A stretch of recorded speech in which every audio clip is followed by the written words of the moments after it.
Everyone, હું કિંજલ જસાણી સ્વાગત કરું છું મારા કિચનમાં. અને આજે હું બનાવું છું ખાંડવી. તો ચલો બનાવીએ. તો ખાંડવી બનાવવા માટે એક વાટકો ચણાનો લોટ લીધો છે. જેટલો લોટ હોય તેનાથી સવા ગણું પાણી લેવાનું, એટલે મેં અહીંયા પર સવા વાટકી પાણી લીધું છે, જે થોડું થોડું કરીને મિક્સ કરતા જવાનું છે.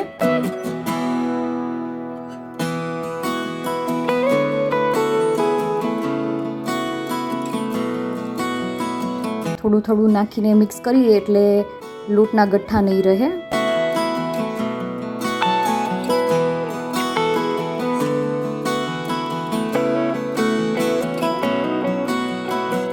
ખાંડવીને પાટુડી પણ કહેવાય છે અને ખાવામાં બહુ જ સારી લાગે છે.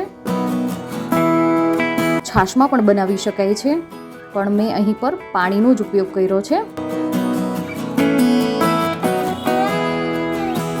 તો અહીં પર મેં સવા વાટકી પાણી લઈ લીધું છે.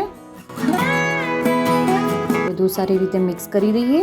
હવે તેમાં નાખીશું હળદર, ત્યારબાદ સ્વાદ પ્રમાણે મીઠું.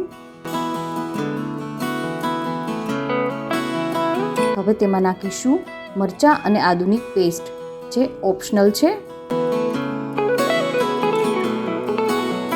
મિક્સ કરી લઈએ. હવે તેમાં નાખીશું લીંબુનો રસ. છાશ નથી નાખી એટલે ખટાશ માટે મેં લીંબુનો રસ નાખ્યો છે. જો છાશ નાખીએ તો લીંબુનો રસ નાખવાનો રહેતો નથી. બધું મિક્સ કરી દઈએ.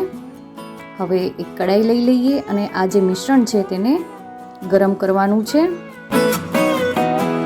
અને ચમચો સતત ચલાવ્યા કરવાનો છે, જેથી ગઠ્ઠા ગઠ્ઠા ના થઈ જાય મિશ્રણ.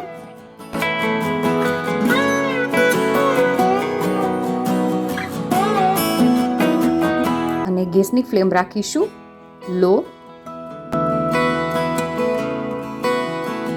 મિશ્રણ થોડું ઘટ્ટ થઈ ગયું છે. હવે એક ડીશમાં આ રીતે પાથરીને જોઈ લઈએ. થઈ જાય છે પાટુડી. હવે તેને પ્લેટફોર્મ પર લઈ લઈશું. નીચે તેલ લગાવી લીધું છે અને ચમચાથી આ રીતે ફેલાવી દઈએ.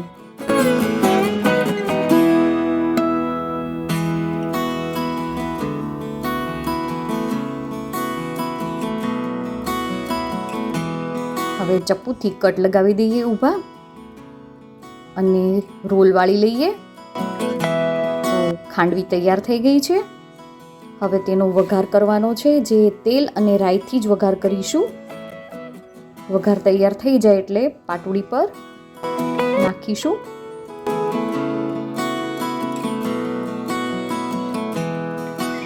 હવે સૂકું કોપરું નાખીને ગાર્નિશ કરીશું. આજની મારી રેસીપી કેવી લાગી તે મને કોમેન્ટ કરીને જરૂરથી જણાવજો.